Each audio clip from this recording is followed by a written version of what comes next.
بسم اللہ الرحمن الرحیم. السلام علیکم.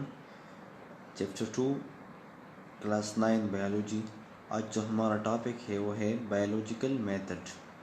جیسا کہ ہم کو معلوم ہے کہ بایولوجی میں بھی مختلف پرابلمز کویسچنز وغیرہ آتے ہیں، تو ان پرابلمز اور کویسچنز کو سالو کرنے کے لیے ایک خاص میتھڈ پروسیجر موجود ہے. اس کو ہم بایولوجیکل میتھڈ کہتے ہیں.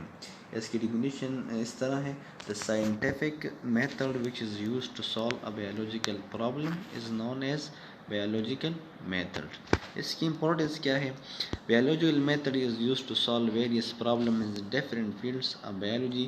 یعنی جب مختلف فیلڈز آف بایولوجی میں کوئی پرابلم، کوئی کویسچنیر وغیرہ رائز ہوتا ہے تو ان کو سالو کرنے کے لیے بایولوجیکل میتھڈ استعمال ہوتا ہے. بایولوجیکل میتھڈ ایک آرگنائز میتھڈ ہے جو مختلف سٹیپس پر مشتمل ہے. سٹیپ بائی سٹیپ یہ جو کام ہے یہ ہوتا ہے اور ایک پرابلم سالو ہو جاتا ہے. تو آئیے ہم پڑھتے ہیں basic steps of biological method. Basic step میں جو پہلا سٹیپ ہے وہ ہے ریکگنیشن آف بایولوجیکل پرابلم. یعنی سب سے پہلے یہ ضروری ہے کہ آپ کے پاس ایک پرابلم ہو. آپ کسی پرابلم، کسی کویسچن کو ارائز کریں، نوٹ کریں، تو پھر اس کو آپ حل کرنے کے لیے مزید سٹیپ لیں گے. تو سب سے پہلے ضروری ہے کہ آپ کسی پرابلم کو، کسی کویسچن کو نوٹ کریں، رپورٹ کریں. In this step scientists note or report a biological problem. اس سٹیپ میں سائنٹسٹ اور بایولوجسٹ ایک پرابلم کو رپورٹ کرتے ہیں، نوٹ کرتے ہیں. ایک پرابلم کیسی ہوگی؟ اٹ میں بی اے کویسچن. یہ کویسچن کے طور پر آپ سے کسی بایولوجسٹ سائنٹسٹ سے کوئی پوچھے گا کہ یہ کام کیسا ہوتا ہے، یا ڈیزیز کیسے ٹرانسمٹ ہوتا ہے، پروسیس کیسے ہوتا ہے، اور یا خود بخود کسی سائنٹسٹ کے مائنڈ میں ایک سوال پیدا ہوتا ہے کہ یہ کام کیسے ہوتا ہے، تو ایک پرابلم جنریٹ ہو جاتے ہیں. مثال کے طور پر ہاؤ کورونا از ٹرانسمٹ، یہ ایک پرابلم ہے، ایک کویسچن ہے. What is the risk factors of malaria, malaria کے رسک فیکٹرز کیا ہے، یہ بھی ایک پرابلم ہے. تو اس کو سالو کرنے کے لیے پھر ہم مزید سٹیپ لیں گے. تو پہلا سٹیپ ہے ریکگنیشن آف بایولوجیکل پرابلم. اب جب آپ نے پرابلم ریکگنائز کر لیا، رپورٹ کر لیا، تو دوسرا سٹیپ ہمارا ہے وہ ہے آبزرویشن. آبزرویشن سٹیپ جو ہے یہ کیا ہے؟ اس میں جو بھی پرابلم ہے، آپ کا جو بھی کویسچن ہے، ان کے متعلق آپ ریسرچ کرو گے، آپ معلومات اکٹھا کرو گے. معلومات کیسے اکٹھے کریں گے؟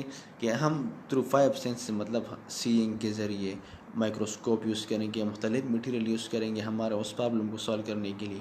اس کے علاوہ مختلف بکس دیکھیں گے، لٹریچر دیکھیں گے، پبلشنگ دیکھیں گے. مختلف جو ہے ہم 5 سینسز، کسی سے سنیں گے، کسی سے پوچھیں گے. 5 سینس جو ہے وہ ہم استعمال کریں گے اور ہمارے جو پرابلم ہے ان کے متعلق ہم تمام معلومات اکٹھا کریں گے. تو یہ ہمارا آبزرویشن ہوگا. آبزرویشن کیا ہے؟ The collection of information regarding the reported problem by using the 5 senses is called observation. یعنی جب ہم اپنے 5 سینسز، مطلب ہیئرنگ، سینگ، ٹچنگ، اسمیل، یہ سب استعمال کرتے ہیں اور ہمارے پرابلم کے بارے میں ہم معلومات اکٹھا کرتے ہیں، تو اس کو ہم آبزرویشن کہتے ہیں. آبزرویشن یا جو معلومات ہم اکٹھا کریں گے 2 طرح کے ہو سکتے ہیں. کوانٹیٹیو بھی ہو سکتے ہیں، یعنی ان میں نومیریکل ویلیو موجود ہوتے ہیں. مثال کے طور پر ٹیمپریچر ہم کسی نوٹ کر لیں تو ہم کہتے ہیں 2 degree centigrade, 3 degree centigrade. Numerical value number اس میں موجود ہوتے ہیں. Height 2 centimetre, 4 centimetre, 3 metre, اس طرح length 2 kilometre, 4 kilometre, age 2 year, 3 year. تو یہ ہمارے جو کوانٹیٹیو آبزرویشن ہیں اس میں کوانٹیٹیو یا نمبر موجود ہوتے ہیں.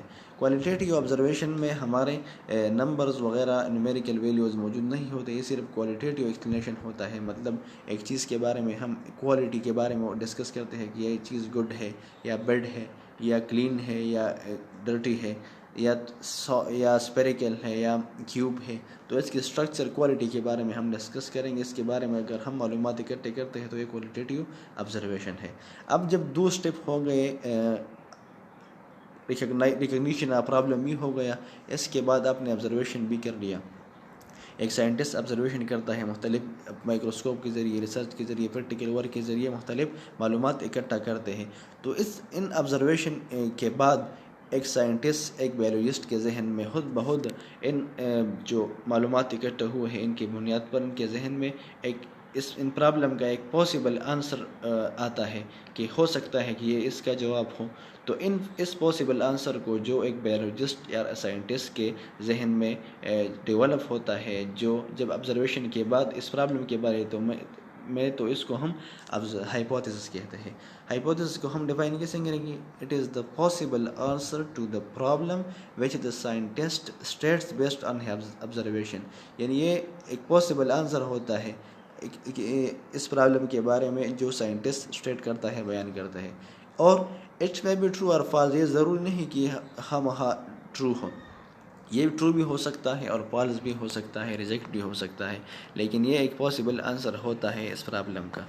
اے good hypothesis should be testable. ایک اچھا ہائپوتھیسس کی یہ پراپرٹیز ہے کہ شوڈ بی ٹیسٹیبل، یہ اس قابل ہوگا کہ ہم اس کا ٹیسٹ کر سکیں، اس پر ایکسپیریمنٹ کر سکیں. فالسیفیبل، اس میں رد و بدل ہو سکتا ہوں. سمپل، سادہ ہو، آسانی سے سمجھ میں آ سکتا ہوں. And relevant to the problem, اور پرابلم کے مطابق ہو، کوئی ارد گرد وغیرہ ایسی ہمارے پرابلم سے ریلیٹ اس میں مواد موجود ہوں. پھر جو چوتھا اسٹیپ ہے وہ ہے ڈیڈکشن. ایک سائنٹسٹ بیالوجسٹ جب ہائپوتھیسس پیش کرتا ہے، ایک پاسبل آنسر وچ میں بی ٹرو اور فالس ٹو دا پرابلم پیش کرتا ہے، تو ان ہائپوتھیسس کی بنیاد پر ہم پھر ڈیڈکشن نکالتے ہیں. ڈیڈکشن کسے کہتے ہیں؟ ڈیڈکشن اندازے کو کہتے ہیں، قیاس کو کہتے ہیں. یعنی ہم نے جو ہائپوتھیسس پیش کیا، اس کی بنیاد پر ہم اب پوائنٹس نکالیں گے، اس پر سوچیں گے تو اس سے پوائنٹ نکالیں گے. تو اس کی ڈیفینیشن کیا ہوگی؟ The logical consequences of hypothesis is called deduction. یعنی ہم جب ہائپوتھیسس پر غور و فکر کرتے ہیں، لاجک استعمال کرتے ہیں، تھنکنگ کرتے ہیں، تو اس کے نتیجے میں کنسیکوینسز، نتائج میں ہم کو مختلف ریزلٹس آتے ہیں، ان کو ہم ریڈکشن کہتے ہیں. It mean the possible result, اس کا مطلب یہ ہے کہ دا پاسبل ریزلٹ، ممکنہ جو ریزلٹ، نتائج آتے ہو، آفٹر ابٹین، جو حاصل ہوتے ہیں after logically thinking on hypothesis, جب ہم لاجیکلی ہائپوتھیسس پر سوچتے ہیں. It involve the use of if and then logic, اس میں ایف اور دین کا لاجک استعمال ہوتا ہے. مثال کے طور پر ہم یہ کہتے ہیں کہ ایک ہائپوتھیسس ایک سائنٹسٹ نے پیش کیا کہ ڈاگ یا کتا جو ہے یہ ایک میمل ہے. ایک ہائپوتھیسس پیش کیا گیا، تو اب ہم ڈیڈکشن کے طور پر کیا نکال سکتے ہیں اس سے؟ کہ ایف کے ہائپوتھیسس یہ ہے کہ ڈاگ ایک کتا ایک میمل ہے. تو اب ہم کیا نکال سکتے ہیں کہ اگر ڈاگ کتا ہے، میمل ہے، تو ضروری ہے کہ یہ بچوں کو، اپنے بچوں کو دودھ دے گا. تو ضروری ہے کہ اس کے بدن پر، جسم پر بال ہوں گے، ہیئر ہوں گے. تو ہم نے اس ہائپوتھیسس میں صرف یہ تھا کہ ایک ڈاگ ایک میمل ہے، تو ہم نے ہائپوتھیسس سے، اس کے اسٹیٹمنٹ سے ہم نے یہ بات نکالی گئی کہ یہ میمل ہے، کہ اس کے وجود پر، جسم پر بال بھی ہوں گے اور یہ بچوں کو دودھ بھی دیتا ہوگا. تو ہم ایسا کہیں گے کہ ہمارے ہائپوتھیسس تھی کہ ڈاگ از اے میمل. تو ہماری ریڈکشن کیسے ہوگی؟ If dog is a mammal then it must have hairs on their body. پھر دوسرا ہم کیسے کہہ سکتے ہیں کہ if dog is a mammal then it must give milk to their offspring. تو ہم نے ان ہائپوتھیسس کی بنیاد پر یہ دو پوائنٹ نکالیے، تو ان پوائنٹ کو ہم ڈیڈکشن کہتے ہیں. چوتھا جو اسٹیپ ہے وہ ہے ایکسپیریمنٹ. ان اسٹیپ میں بایولوجسٹ اور سائنٹسٹ جو ہے اپنے ڈیڈکشن یا ہائپوتھیسس کو پروو کرنے کے لیے مختلف تجربے، ایکسپیریمنٹ کرتے ہیں. In this step, biologists perform experiment to check whether the hypothesis and deduction are true or false. اب یہ کیا ہوتا ہے؟ دا فالس ریڈکشن اور ریجیکٹڈ. جو ریڈکشن فالس ثابت ہوتا ہے، غلط ثابت ہوتا ہے، تو وہ ریجیکٹ ہوتا ہے. And the true ones are acceptable, اور جو ٹرو ثابت ہوتے ہیں تو وہ ایکسیپٹ کیے جاتے ہیں. If all the reduction become false then scientist reject the all hypotheses and new hypotheses presented. جب کوئی بھی ہمارا ریڈکشن پروو نہیں ہوتا، صحیح ثابت نہیں ہوتا، تو پھر یہ ہائپوتھیسز سرے سے ٹوٹل ہائپوتھیسز ریجیکٹ ہو جاتا ہے اور سائنٹسٹ کوئی نیا ہائپوتھیسز پیش کرتے ہیں. مینلی ایکسپیریمنٹ کا کیا پروسیجر ہوتا ہے؟ تو پروسیجر یہ ہوتا ہے کہ سائنٹسٹ مینلی 2 گروپ لیتے ہیں ایکسپیریمنٹ کے دوران. ایک ایکسپیریمنٹل گروپ ہوتا ہے اور دوسرا کنٹرول گروپ ہوتا ہے. ایکسپیریمنٹل گروپ جو ہوتا ہے، اس میں وہ انڈیویجول، وہ ایلیمنٹس ہوں گے ہمارے جن پر ہم ٹیسٹ کریں گے، جس پر ہم ایکسپیریمنٹ اپلائی کریں گے، جس پر ہم مختلف ٹیسٹ وغیرہ اپلائی کریں گے. تو اس میں ہمارے this group includes individual on which test and experiment are perform, جس پر ہم سب کام کریں گے. دوسری طرف کنٹرول گروپ کیا ہوگا؟ This group includes healthy individual only for comparison. اس میں ہم اپنے ایکسپیریمنٹل گروپ کے ساتھ صرف ہیلتھی انڈیویجول لیتے ہیں. اس پر ہم کوئی ٹیسٹ، کوئی ٹرائل وغیرہ نہیں کرتے، صرف اپنے ایکسپیریمنٹل گروپ کے ساتھ کمپیریزن کے لیے ہم یہ لیتے ہیں. تو یہ 2 گروپ ہوتے ہیں، ایکسپیریمنٹل گروپ اور کنٹرول گروپ. آخر میں جب ایکسپیریمنٹ ہوتا ہے تو سائنٹسٹ پھر اپنے جو ایکسپیریمنٹ سے ان سے ریزلٹس اخذ کرتے ہیں اور ان رزلٹ کو انالائز کرتے ہیں، اس پر سوچ کرتے ہیں کہ کیا رزلٹ ہمارے پاس آئے ہیں، اور پھر اس کی بنیاد پر ایک خلاصہ پیش کرتے ہیں کہ اس مسئلے کا حل کیا ہے. تو after the experiments the scientist collect the data and analyse the data. Experiment کے بعد سائنٹسٹ جو رزلٹ آتے ہیں ان کو کلیکٹ کرتے ہیں اور پھر ان کو انالائز کرتے ہیں، مختلف ٹیسٹ پروسیجر وغیرہ استعمال کرتے ہیں، ان سے کوئی نتیجہ کوئی کنکلوژن نکالتے ہیں. پھر اپنے جو کنکلوژن ہوتا ہے، رزلٹ ہوتا ہے، then they publish their conclusion in various journal and articles, مختلف جرنلز اور آرٹیکلز میں پھر پیش کیا جاتا ہے.